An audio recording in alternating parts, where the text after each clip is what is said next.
আজকে একটা important topic নিয়ে আমরা একটু ডিসকাস করব, সেটা হচ্ছে ভেন্টিলেটর। যখন ভেন্টিলেটরের নাম শুনে তো অনেকজনাই পেশেন্টের রিলেটিভস আছেন যারা আমাকে বলেন বা অন্য ডাক্তারবাবুদেরকেও হয়তো বলেন যে ডাক্তারবাবু পেশেন্ট তো আমার ভেন্টিলেশনে চলে গেল, পেশেন্ট ভেন্টিলেটরে দিয়ে দিলেন, তার মানে তো আর পেশেন্ট আর ভেন্টিলেশন থেকে বেরোবে না বা পেশেন্টের ডেথটাই ধরে নেওয়াই উচিত, শুধু শুধু বিলটা বাড়বে আর আশায় আমরা ছেড়ে দিচ্ছি। একটু দায়িত্ব নিয়ে বলছি যে ভেন্টিলেটরে চলে যাওয়া মানেই যে পেশেন্ট মারা যাবেন এটা কিন্তু নয়। ভেন্টিলেটর অনেকজনেরই প্রাণ বাঁচিয়েছেন, অনেক পেশেন্টেরই প্রাণ কিন্তু ভেন্টিলেটর বাঁচায়। এই ভেন্টিলেটরে কখন যায় পেশেন্ট? ভেন্টিলেটরে পেশেন্ট তখনই যায় যখন পেশেন্ট নিজের থেকে ভালো করে নিঃশ্বাস নিতে পারেন না বা পেশেন্টের কনসাসনেস লেভেল এত ভালো নেই যে পেশেন্ট নিজের থেকে ভালোভাবে নিঃশ্বাস নিতে পারবেন। এমন কন্ডিশন হচ্ছে, ধরুন হঠাৎ করে পেশেন্টের সিভিয়ার হেড ইঞ্জুরি হলো, পেশেন্ট কোমাতে চলে গেছেন, পেশেন্টের টাং ফল করছে, পেশেন্ট কনসাসনেস লেভেল ভালো নেই, সেই রকম কন্ডিশনে পেশেন্টকে মোমেন্টারিলি আমরা ভেন্টিলেশনে দিই। যখন পেশেন্টের আবার জ্ঞান ফেরে, পেশেন্ট নিজে থেকে নিঃশ্বাস নেওয়ার মতন হয়, তখন আবার কিন্তু আস্তে আস্তে ভেন্টিলেশন থেকে বেরিয়ে আসে। কিছু আরও কন্ডিশন আছে, যেমন সিভিয়ার হার্ট ফেলিয়ার, হঠাৎ করে যদি হার্ট ফেল করে যায়, পেশেন্ট নিজে থেকে ভালোভাবে নিঃশ্বাস নিতে পারেন না, সেই রকম কন্ডিশনেও ভেন্টিলেশনে দেওয়া হয়।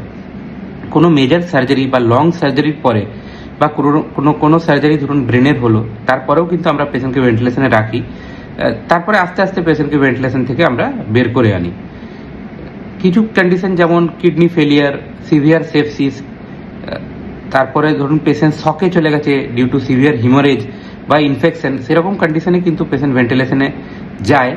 কিন্তু যদি প্রাইমারি কন্ডিশন থেকে পেশেন্ট ভালো হয়ে যান বা প্রাইমারি কন্ডিশন যদি পেশেন্টের ইমপ্রুভ করে, তাহলে কিন্তু পেশেন্টের রেসপিরেটরি এফার্ট বা রেসপিরেটরি যে ক্যাপাসিটি সেটাও কিন্তু পেশেন্টের ইমপ্রুভ করে, আর সেক্ষেত্রে কিন্তু পেশেন্টকে আস্তে আস্তে আমরা ভেন্টিলেটর থেকে বের করে আনতে পারি।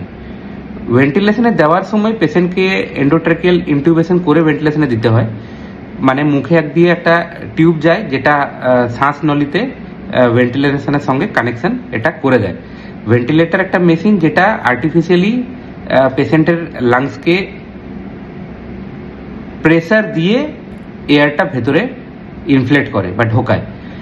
এটা দরকার হয় যখন পেশেন্টের কন্ডিশনটা খারাপ থাকে, বাট পেশেন্টের প্রাইমারি কন্ডিশন যদি ইমপ্রুভ করে তো সেক্ষেত্রে পেশেন্ট কিন্তু ভেন্টিলেশন থেকে বেরিয়ে আসে। সো ভেন্টিলেশনে যাওয়া মানেই যে পেশেন্ট মারা যাবে সেটা কিন্তু একদমই নয়। সো এটা জন্যই আমার একটু বলা যে অনেক কন্ডিশন আছে যাতে পেশেন্ট ভেন্টিলেশন থেকে বেরিয়ে আসে। হ্যাঁ, ডেফিনেটলি কিছু কন্ডিশন আছে যেখান থেকে ভেন্টিলেশন থেকে পেশেন্ট বেরোতে পারে না, সেরকমও কিছু কন্ডিশন আছে। ধরুন সিভিয়ার হেড ইঞ্জুরি, যে পেশেন্টের কোনো ইমপ্রুভমেন্ট হবে না, বা এন্ড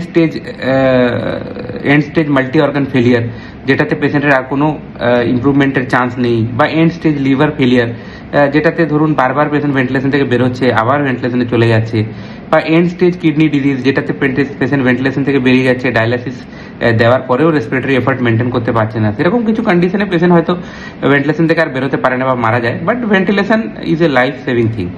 যখন পেশেন্ট ভেন্টিলেশনে যায়, আপনাকে এটা বুঝতে হবে যে ডাক্তারবাবু সবসময়ই চেষ্টা করবে যে ভেন্টিলেশন থেকে আবার হয়তো ওনাকে বের করে আনার।